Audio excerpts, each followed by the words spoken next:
Hey, what's invoking, guys? And yesterday was regionals, and we did bring this deck to that event, and sadly, we got top 50 something, which is super close to being top 48, which was the number that you get an invite on. And overall, the deck did pretty good yesterday. I'd say, the tiebreakers sort of ruined it for us. We could have gotten that invite, but stuff happens. But yeah, so I built this deck to basically go against like Orcus or like Salads and like whatever the top meta decks are. So you might see like the hand trap counts that will, make sense that is built to go against those kind of decks in the profile. I went 6-3 yesterday. We only lost to Guru because game 3 we got what do you call it, triple floodgate. So we had goes in, there can be only one, and summon limit. It was kind of hard to play around that, especially when we didn't open our Pankratops and Cosmic Cyclone. And I also lost to Striker Draco. It was just a matter of resource, and like this deck can't grind the way that deck can, so we lost in that department. And Nibiru, Nibiru sucks. And the other deck we lost to was, let me think. Oh, oddly enough, another Guru. So yeah, it's hard to deal with like stun decks, especially if your deck was built to go against like the combo decks that are meta. But we did our best. We got 6-3. Almost got our invite. We will try again next time. And yeah, we'll just go straight to the profile. So to start up, of course we have to play triple Alistair. Searches invocation, nothing to say about that. If you've been here for a while, you know what Alistair does. You know what this YouTube channel is all about. It's about invoke. So play triple Alistair. And then we played 2 Ash. So I'm just gonna show out like the other hand traps that I played before I explain it. So Crow, and then the Gamma package. So the reason we played 2 Ash was because it's once per turn, and I would say against the meta it's okay, but against Rogue it's really good. So I only played 2 solely for that reason, and then 2 Meister because Salad, Orcus it hits as well, and Diddy Crow, same reason. I mean, in odd stuff like Side Striker, you can DD Crow to engage. Against Salad, just DD Crow, whatever, like their traps. Because we don't really care about the monsters. Against Salads, we care about the traps. So, if you have nothing else but Crow, let them do all their combos and then just hit the trap in the graveyard. Because Purgatory will just attack over everything. And then Gamma, because Gamma is one of the best hand trap. Nothing can stop it really, except Ash, but it's not once per turn, so you can just use it again. So yeah, every time I resolve Gamma, nobody can deal with it. So I like it. It's just a matter of don't open the brick, like the driver, I guess.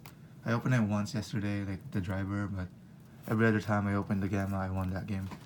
So that's it for the monsters, hand traps at least. And then now we go for the other portion of the deck, the Mekk-Knights, the other win conditions. So 3 purple, 3 blue. We played 2 indigo and 1 red. So yeah, the reason we played this amount of numbers because we want to see it as much as possible. Because we're already running a lot of hand traps, we want the other engine to keep going. So 3 purple is standard. The 3 blue, some people play 2, but I decided to play 3 because we're blinding second no matter what. And then the 2 indigo, because it's level 8, it's really flexible. It works well with your trap, which is the secrets. And then 1 red, because monsters are really hard to get over sometimes. So a little pop will, do its thing. And one thing that I want to mention is I kind of miss playing the yellow now. So if editing, I would change the second indigo and play the yellow because, as you may remember, I played a lot of stun decks. Oddly enough, I built this deck to go against the meta, and then I played like 4 or 5 stun decks in the regional. So yeah, I sort of wish I put the yellow. That would have come up really, really much. So yeah, that's it for the Mekk-Knight count, just 9. We're blind in second, so we're trying to maxing out, but also trying to be efficient. And that's it for the monsters. And then for the spells, we have 3 Meltdown, and basically the 4th Meltdown just searches the Alistair. You know, they can't respond to your fusion summon. A lot of times yesterday, people still forgot about the Meltdown other ability, where they can't respond with like Judgment or whatever if they try to Invocation. So yeah, I have to explain that quite a bit, but just 4, so you see your Alistair, you know, and then other spells, 3 Cyclone, just overall like hit whatever spell trap you want, hit the Bagel, hit the Moltrol, hit Salad stuff, yeah. And then 2 Invocations, because this is a fusion based deck and you can't play it without a fusion card. Invocations busted, it's just 8 loses to Lancia. And yeah, all the times that we lost against those aforementioned decks, it's because they Lancia us, so can't really do much about Lancia. So sometimes they blind Lancia and then we just gamma it, but I don't know, the more you go to the upper tables, the more they know not to shotgun the Lancia, so it really sucks. I mean, the Lancia is not really sided for us, it's more for like the meta decks like Orcus, but we kind of got hit with it too, so people are running Lancias everywhere, and sadly we have to deal with it. And then 2 Instant Fusion, we only play 2 because you'll see why in like the other spells. But you know, it does trigger your Link 2 so you can search Alistair. But it is once per turn, so the main purpose that we use it is first column, so you can summon a Mekk-Knight after you set this column underneath, in the same column as your opponent's column that has a card on. And then the other like sort of purpose is to get a different attribute for your Alistair Link 2 and to get Thousand Eyes, so you can bait negates, you can suck your opponent's monster and whatsoever. And then the other spell that we play 3 Mind Control because it's not once per turn, it does make a column, and it's the last time we can play 3 in a while, so why not? It's a really good card. It, again, like Instant Fusion, it baits out negates. Also a spell so you can just make columns with it. It's really overall like flexible, and I wouldn't play less than 3, but now I have to play 2 because the ban list. And that's it for the spells. And for the last part of the deck, we do play the traps, 3 Imperm and 1 Secrets. These 4 traps kind of are like similar, like the Imperm is a Veiler that you can use from your hand. That's a trap so you can set for a column for a Mekk-Knight if anything. And then Secrets is searchable with your Mekk-Knight link. Also negate monster specs that activated in the same column as Mekk-Knight, so that's why I play 2 Moving Boy, the Indigo Eclipse, so that you can control like and negate stuff whatever or and whenever.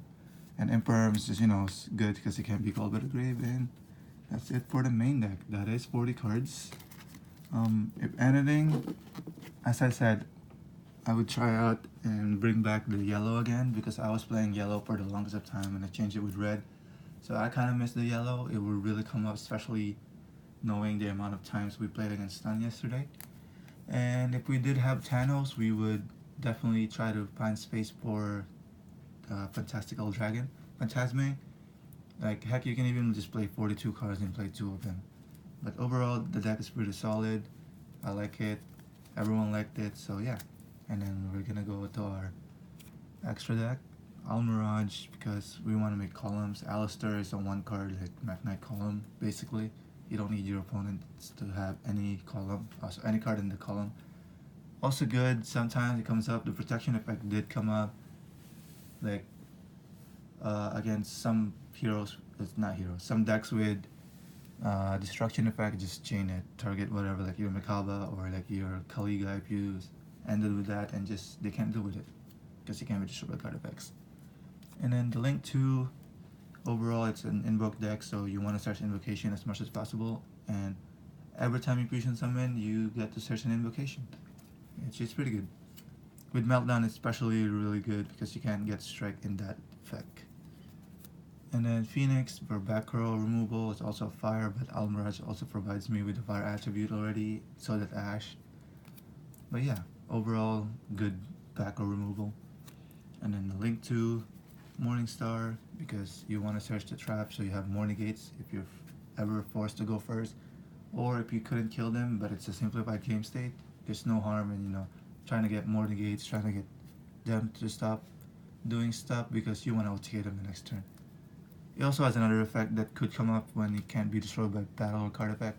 Sorry, by battle, by a monster that's not in the same column. That also applies to any of your Mekk-Knight monsters. So sometimes it does come up, but we mainly use it for the search effect. And then Lambda, because we do play the Cyprane Gamma and Driver, and it's just an overall good link tool, generic as well. Sometimes if I know they have Nibiru and I have Gamma in hand, instead of going to the link tool, it's Alistair, I just go straight to this, trying to bait them, or like trying to, I guess, mind blown them, or what's the word, trying to make them think that I have Gamma in hand, so they hesitate on using Nibiru, but then sometimes it's too late because I already summoned the Mikaba and they can't Nibiru me anymore. So yeah, it also synergizes well with Mekk-Knight. You can search Cyprane every time you banish a Mekk-Knight for A, it's their effects like purple, or B, when you just hard invocation it from the field. And then another win condition, Bolster Dragon. There's no explanation needed. It's just Master of Battleface. Kill your opponent in that turn kind of card. And shout out to Mekk-Knight. Thank you for lending me this BLS link. It did come up against Strikers. It also won me the last game of the whole event. Sadly, we didn't get the invite. Sad tears. Anyways, it's really good. It has 3 different effects. You just choose whatever you think is necessary for a situation. Like in the last game, I just had to make it really big. It was 4,500, and we were close to time, so he couldn't deal with it. And then the next time I have my turn, I just straight up kill him with this card. The Banish effect also does come up, so I mainly use the Banish effect, but the other effect to gain 1,500 is also really relevant. So yeah, thank you for lending me that. I wish we got the invite so we can I guess commemorate that to you, but stuff happens, we can't really have them all. But that's it for the links. And we are a fusion based deck, therefore we play fusion monsters. One Kaliga, it's just overall good against combo decks if they can't deal with it, because first of all it has 1800 defense and you can boost it with Alistair, so it's 2800. Second of all, it's sort of like a skill drain, but they get one effect first. After that, they can't activate anymore unless they get rid of it. And the other effect is only one monster can battle during the battle phase. So if you boost it up to 2800 and they already attack with another monster, they can't deal with it. They have to literally just pass if they're a combo deck. And then this for instant fusion target. Sometimes I make it with other wind monsters like Stratos, Droll, but I barely hard summon it. And then 2 Mikaba. I guess you're not an invoke deck without Mikaba, because it's your main monster, it's your go-to, it's your negate.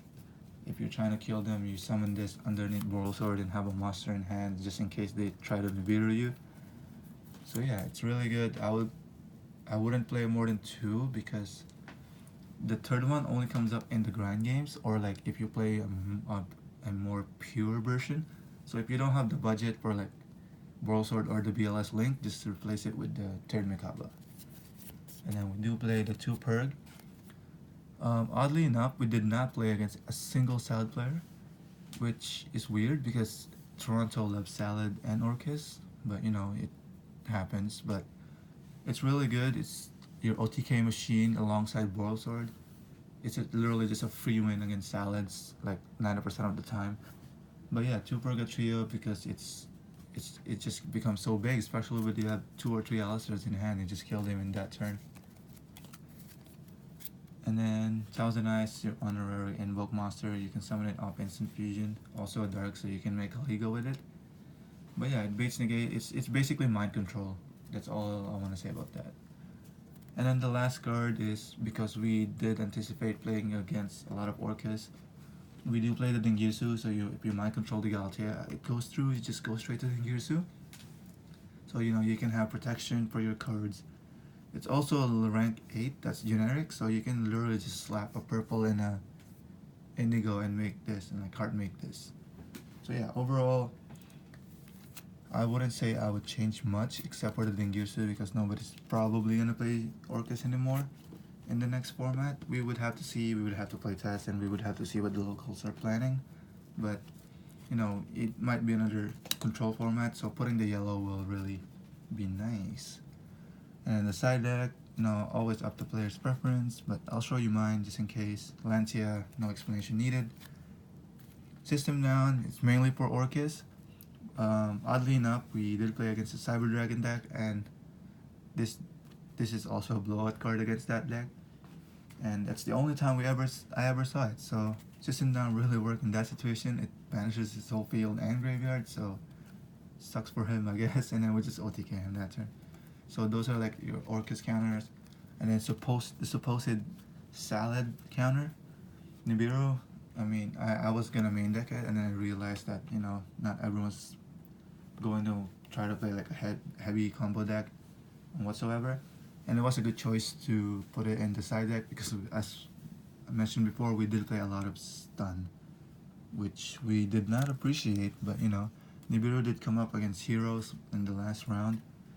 We Nibiru'd him against other combo decks. Like I played against a Lunalight Orcus. I also Nibiru'd him. Oddly enough, he didn't make Azatoth because his hand was kind of weird, so he had to play around. Like he had to fix his hand somehow with like the dangers and whatsoever, and then we just Nibiru him before things become really out of hand. And then the two Pancreatos, because you know, not everyone's gonna play combo. I kind of wish not everyone played stun, so we had a higher chance of topping. But you know, it really came up against Guru. It hits the floodgates. It hits whatever you want to hit. And it's the free summon because we're going second anyways. And then the two draws, it does come up against decks like Striker, Draco, Heroes. It actually works really good, and it's just, you know, something that I want to put in the space left in my extra deck because I'm not gonna face Orcus like 9 games in a row. So you know, I just might as well put something that could work in other situations like draw. Also wind, so we can make region with it. And the last part of our side deck and the last part of our deck is there can be only one. So you know, if game 2 people are more likely going to make you go first, unless they're like a stun deck, which they will go first. And we decided there can be only one for that. So it hits a lot of stuff like Orcus, just be careful when you flip it. And then Salad, it's just an absolute nightmare for them. And then against Heroes, they can't deal with it unless they open like the Cyclone, which I don't think any of them main anyways. And then yeah, it can be only one of the strongest floodgate in the format, so play it because this deck can literally play around this like nobody's business. So yeah, that's it for the deck. Again, I mentioned what I want to change. What I think the format is gonna be in is another quote-unquote control format. So like more Guru, maybe Ultra guys will make a comeback. We are going to play another deck next week, and maybe we'll show you a deck profile for that. And yeah, so thank you for watching. I hope you guys like it. Please tell us what you think we can improve on. Maybe like a super poly somewhere or something. But if you have any ideas, don't be shy to like comment. And thank you for watching, and make sure you like it and subscribe and share it with your friends. With that being said, I'll be out guys. I'm gonna have to deck theory for the next format invoke deck for you guys. Goodbye. Keep invoking. Bye.